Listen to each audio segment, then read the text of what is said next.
Film की शुरुआत होती है जेनिफर हिल्स से, एक उपन्यासकार जो अपने उपन्यास को पूरा करने के लिए अमेरिका के दक्षिणी जंगलों में एक दूरस्थ केबिन किराए पर लेती है। रास्ते में वह एक दुकान पर रुकती है जहां अर्ल नाम का आदमी जो उस केबिन का मालिक है उसे चाबियां देता है और बताता है कि वहां तक पहुंचना थोड़ा मुश्किल है, लेकिन वहां की शांति और नजारा बेहद सुंदर है। जैसे जैसे जेनिफर गांवों से होकर आगे बढ़ती है वह काफी उलझन में पड़ जाती है, इसलिए वह एक गैस स्टेशन पर रुकती है जहां उसे 3 आदमी दिखाई देते हैं, एंडी, स्टैनली और जॉनी।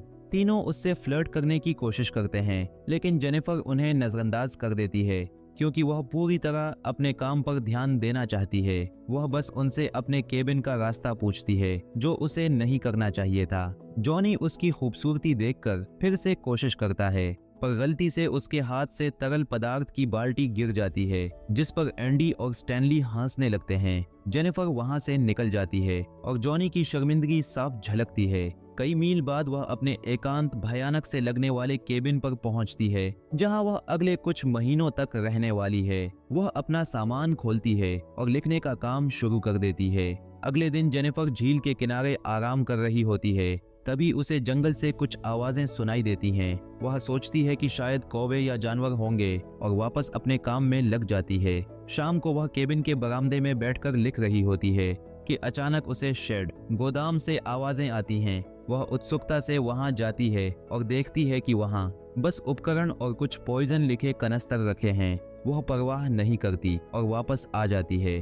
थोड़ी देर बाद उसका वाइन ग्लास गिर जाता है और जब वह अपनी शर्ट धो रही होती है तो कोई चुपके से उसकी वीडियो बना रहा होता है।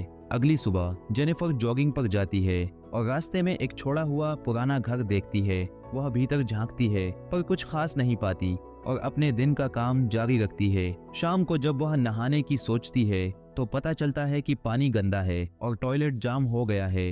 वह प्लम्बर मैथ्यू को बुलाती है, लेकिन उसी दौरान उसका फोन टॉयलेट में गिर जाता है और उसे हेयर ड्रायर से सुखाने की कोशिश करती है। मैथ्यू आता है। वह बोलने में कठिनाई और मानसिक विकलांगता वाला आदमी है, फिर भी वह काम पूरा करता है और जेनिफर धन्यवाद में उसे एक छोटा सा किस दे देती है। उधर जंगल में एंडी, स्टैनली और जॉनी मछलियां मार रहे होते हैं जब मैथ्यू भी वहां पहुंचता है। दरअसल वह उन्हीं का दोस्त है। मैथ्यू उन्हें बताता है कि जेनिफर ने उसे किस किया, पर जॉनी विश्वास नहीं करता। तब स्टैनली कहता है कि मैथ्यू झूठ नहीं बोलता।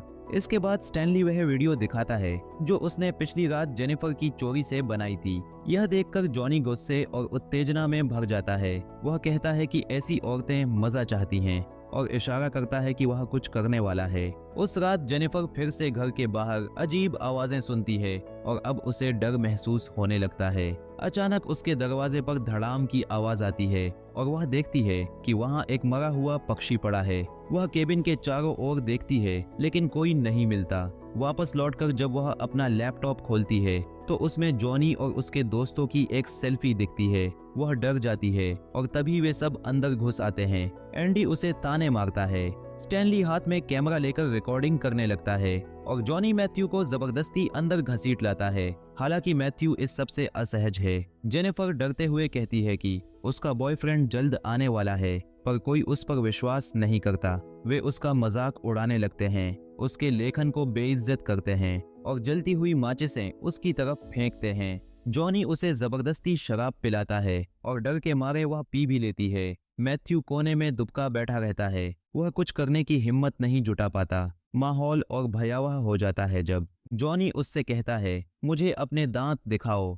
पहले तो वह समझ नहीं पाती, लेकिन जब जॉनी बेसबॉल बैट से धमकाता है तो वह मजबूर होकर वैसा ही करती है जैसा उसने कहा।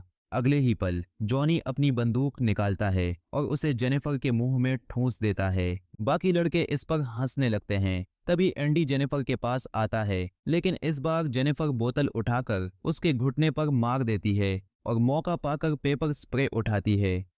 वह स्टैनली पर स्प्रे करती है और भागकर बाहर निकल जाती है। वह जंगल में भागती हुई किसी तरह अपनी जान बचाने की कोशिश करती है। भागते हुए उसकी मुलाकात शहर के शेरिफ और अर्ल, केबिन के मालिक से होती है। आंखों में आंसू लिए जेनिफर उन्हें सब कुछ बताती है, कैसे उसके साथ हमला और अत्याचार हुआ और मदद की गुहार लगाती है।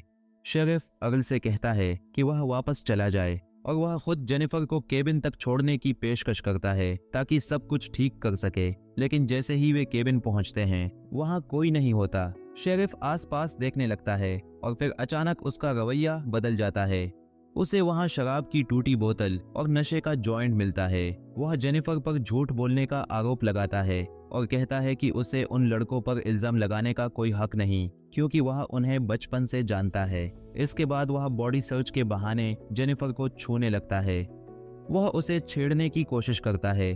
तभी जॉनी और उसके दोस्त लौट आते हैं। अब शेरिफ भी उसी गैंग में शामिल हो जाता है। सब मिलकर जेनिफर पर हमला करते हैं। वह चीखती है लेकिन कोई नहीं रुकता। जब वह विरोध करने की कोशिश करती है जॉनी उसका गला दबाता है, उसकी पैंट फाड़ देता है और मैथ्यू को मजबूर करता है कि वो कपड़े उतारे। मैथ्यू पहले इनकार करता है लेकिन डर के मारे आखिरकार मान जाता है। अब वे जेनिफर को जमीन पर दबा देते हैं और मैथ्यू को जबरदस्ती उस पर हमला करने के लिए कहते हैं, जबकि स्टैनली सब कुछ कैमरे में रिकॉर्ड करता रहता है। इस बीच वह पागल शेरिफ अपनी छोटी बेटी का फोन उठाता है और बिल्कुल सामान्य लहजे में उससे बात करता है, मानो कुछ हुआ ही न हो। बाद में मैथ्यू उल्टी करता है और जेनिफर किसी तरह अपनी आखिरी ताकत से भाग निकलती है और फिर से जंगल की ओर दौड़ती है।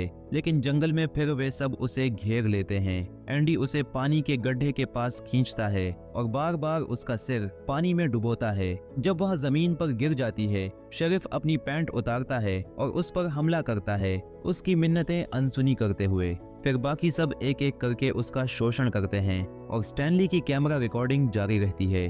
कुछ देर बाद जेनिफर होश में आती है। उसका शरीर मिट्टी और खून से लथपथ होता है। वह घिसटते हुए उठती है और नदी के पुल तक पहुंचती है। उधर वे चारों आराम से उसका पीछा करते हुए आते हैं और शेरिफ अपनी बंदूक निकालता है ताकि उसे गोली मार सके और सबूत मिटा सके। लेकिन जेनिफर अचानक नदी में छलांग लगा देती है और गायब हो जाती है। वे इंतजार करते हैं पर वह कभी ऊपर नहीं आती। फिर वे नदी के किनारे किनारे चलते हैं, उम्मीद करते हैं कि उसकी लाश कहीं मिल जाएगी, लेकिन कुछ नहीं मिलता। अब शेरिफ घबरा जाता है। वह कहता है कि वे लोग उसकी कार और केबिन का सारा सामान नष्ट कर दें और स्टैनली की रिकॉर्डिंग वाली टेप जला दें। शाम को शेरिफ घर लौटता है जहां उसकी पत्नी और बेटी उसका स्वागत करती हैं। वह ऐसे पेश आता है मानो कुछ हुआ ही नहीं, जैसे उसकी आत्मा पर कोई बोझ ही नहीं। अगले दिन वह केबिन की चाबियां अर्ल को लौटा देता है और झूठ बोलता है कि जेनिफर चली गई। वह तो बस एक शराबी औरत थी जो मुसीबत ढूंढ रही थी। आने वाले दिनों में बाकी लड़के अपनी जिंदगी सामान्य रूप से जीते रहते हैं, मानो कुछ हुआ ही न हो। पर मैथ्यू अपराध बोध में डूबा रहता है। वह जंगल में अकेला बैठकर जेनिफर की आत्मा को देखता हुआ महसूस करता है। 1 महीने बाद शेरिफ को अर्ल का फोन आता है। वह कहता है कि कोई बारबरा नाम की महिला जेनिफर को ढूंढ रही है, क्योंकि उसे 1 महीने से किसी ने नहीं देखा। उधर स्टैनली भागता हुआ आता है, घबराकर कहता है कि उसका कैमरा चोरी हो गया है। वह बताता है कि कैमरे में जेनिफर पर किए गए हमले की रिकॉर्डिंग है और उसने शेरिफ के कहने के बावजूद टेप नहीं जलाई थी। यह सुनकर जॉनी आग बबूला हो जाता है। वह स्टैनली को पीटने लगता है पर एंडी उसे शांत करता है।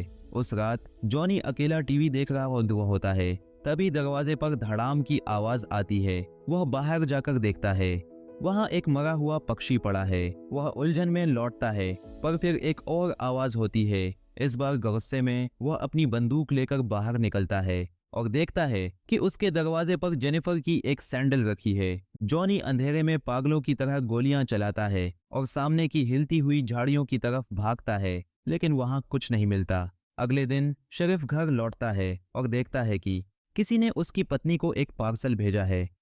वह और कुछ नहीं, जेनिफर के साथ हुए अत्याचार की वही टेप होती है। यह देखकर वह घबरा जाता है और तुरंत जॉनी के घर की ओर निकल पड़ता है। वहां जाकर गुस्से से भरा शेरिफ तीनों दोस्तों जॉनी, एंडी और स्टैनली पर चिल्लाने लगता है, खासकर स्टैनली पर, क्योंकि उसे लगता है कि यह मजाक उसी का किया हुआ है। जॉनी कहता है कि यह सब मैथ्यू का काम है क्योंकि वह कई दिनों से गायब है। उस दिन बाद में शेरिफ अर्ल के साथ शिकार पर निकलता है। कुछ देर आराम करने के बाद वह अचानक अर्ल पर गोली चला देता है।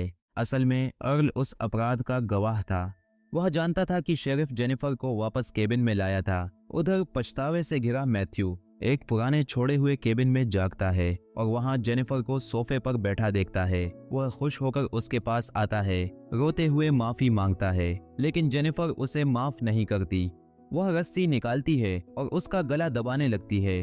उसी दिन स्टैनली और एंडी मैथ्यू को ढूंढते हुए जंगल में निकलते हैं। उन्हें कहीं से धीमी संगीत की आवाज सुनाई देती है जो उन्हें उसी पुराने घर तक ले जाती है जहां फिल्म की शुरुआत में जेनिफर गई थी। अब घर देखकर लगता है कि कोई वहां रह रहा है। स्टैनली अकेले बाहर घूम रहा होता है जब अचानक उसका सामना जेनिफर से होता है। वह डरते हुए एक कदम आगे बढ़ाता है, लेकिन तभी उसका पैर भालू के जाल बियर ट्रैप में फंस जाता है।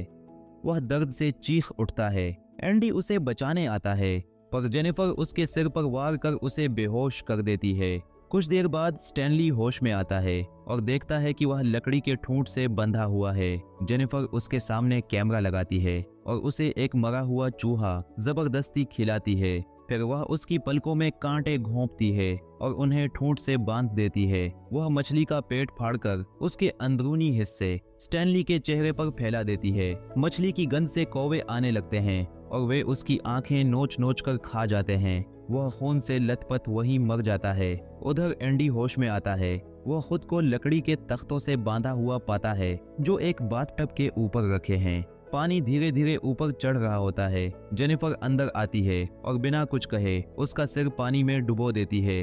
जब वह रिहा होने की भीख मांगता है, वह हंसते हुए पानी में एसिड मिला देती है, फिर एक तख्ता हटा देती है जिससे एंडी को अपने शरीर का वजन खुद संभालना पड़ता है। जब वह थककर गिरता है तो उसका चेहरा एसिड भरे पानी में डूब जाता है और वह धीरे धीरे मर जाता है। इसके बाद जेनिफर गैस स्टेशन पहुंचती है जहां जॉनी अकेला होता है।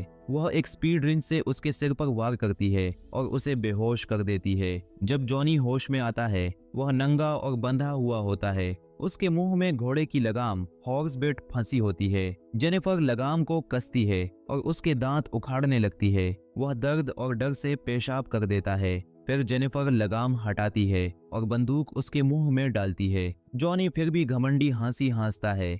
तब वह कैंची जैसी शेयर निकालती है और उसका प्राइवेट पार्ट काटकर उसके मुंह में ठूंस देती है। जॉनी खून से मर जाता है। यह दृश्य जितना भयावह लगता है उतना ही है। दूसरी ओर शेरिफ को अपनी बेटी का फोन आता है। वह खुश होकर बताती है कि उसकी नई टीचर घर मिलने आ रही है। जब वह फोन अपनी टीचर को देती है तो आवाज आती है, हेलो, मैं जेनिफर हूँ। शेरिफ के चेहरे पर घबराहट छा जाती है। वह अपने परिवार की सुरक्षा के लिए भागता हुआ घर पहुँचता है, लेकिन घर पहुंचकर देखता है कि उसकी बेटी जेनिफर के साथ बाहर गई है। वह उसे खोजने निकलता है और खाली खेल के मैदान में घूमता है जहां उसकी बेटी का कोई पता नहीं। जब वह अपनी कार में लौटता है, जेनिफर अचानक उस पर हमला करती है। जब शेरिफ होश में आता है, वह खुद को केबिन के अंदर पाता है जहां उसके पीछे बंदूक की नली घुसी होती है। जेनिफर अंदर आती है और कहती है कि उसकी बेटी कितनी मासूम है। फिर पूछती है, तुम कैसे एक औरत पर इतना जुल्म कर सकते हो? वह बंदूक की नली और गहराई तक धकेलती है, फिर ट्रिगर पर धागा बांध देती है। वह सामने बैठे बेहोश मैथ्यू की कलाई में धागे का दूसरा सिरा बांध देती है। मतलब अगर मैथ्यू हिलेगा तो ट्रिगर दब जाएगा। शेरिफ रोता है, मिन्नतें करता है, लेकिन जेनिफर बाहर निकल जाती है। कुछ देर बाद मैथ्यू होश में आता है और हिलने लगता है। शेरिफ उसे चेतावनी देने की कोशिश करता है, पर देर हो चुकी होती है। ट्रिगर दबता है और दोनों की मौत हो जाती है। यहीं पर फिल्म समाप्त होती है। जेनिफर की बदला लेने की कहानी, जो नर्क से भी ज्यादा भयानक थी,